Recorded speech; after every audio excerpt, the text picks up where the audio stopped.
दिल्ली में राहुल गांधी के बाद अब पटना में तेजस्वी यादव ने मोर्चा खोल दिया है। आज कई दिनों बाद ही सही पटना की सड़कों पर विपक्ष नजर आया। बिहार विधानसभा में नेता प्रतिपक्ष और आरजेडी नेता तेजस्वी यादव आज सड़क पर उतरे। मुद्दा था नीट पेपर लीक और भ्रष्टाचार के साथ साथ छात्र प्रदर्शन के दौरान पुलिस द्वारा गोली चलाए जाने की घटना।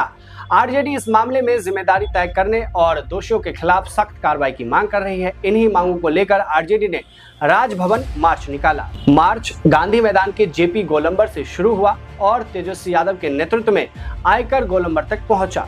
पहले ही पुलिस ने तेजस्वी यादव को हिरासत में ले लिया। उनके साथ मीसा भारती और आरजेडी के कई नेताओं विधायकों को भी हिरासत में लिया गया। पहले आप सुनिए मीडिया से बात करते हुए तेजस्वी यादव ने क्या कुछ कहा।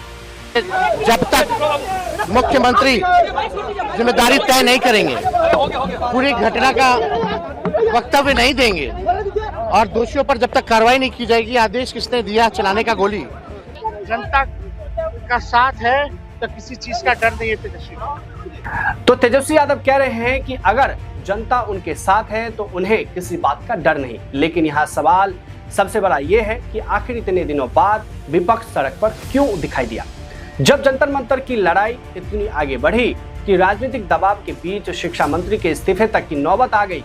एक ऐसा इस्तीफा जिसके बारे में शायद ही किसी ने सोचा तक नहीं था। कहा जाता था कि इस सरकार में इस्तीफे नहीं होते, लेकिन जब इस्तीफा हुआ तो शायद सियासत का रुख भी बदला।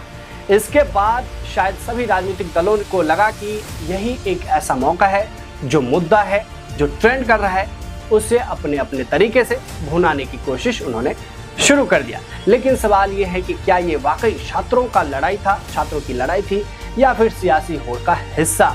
क्योंकि आरजेडी ने इस मार्च को छात्रों का हक की लड़ाई बताया, लेकिन तस्वीरों में छात्रों की मौजूदगी कम थी और आरजेडी कार्यकर्ता की संख्या ज्यादा। ऐसे में सवाल उठना लाजमी है, अगर आंदोलन सिर्फ रस्म अदायगी और राजनीतिक मौजूदगी दर्ज कराने के लिए है तो फिर ऐसे आंदोलन का किसे फायदा होगा।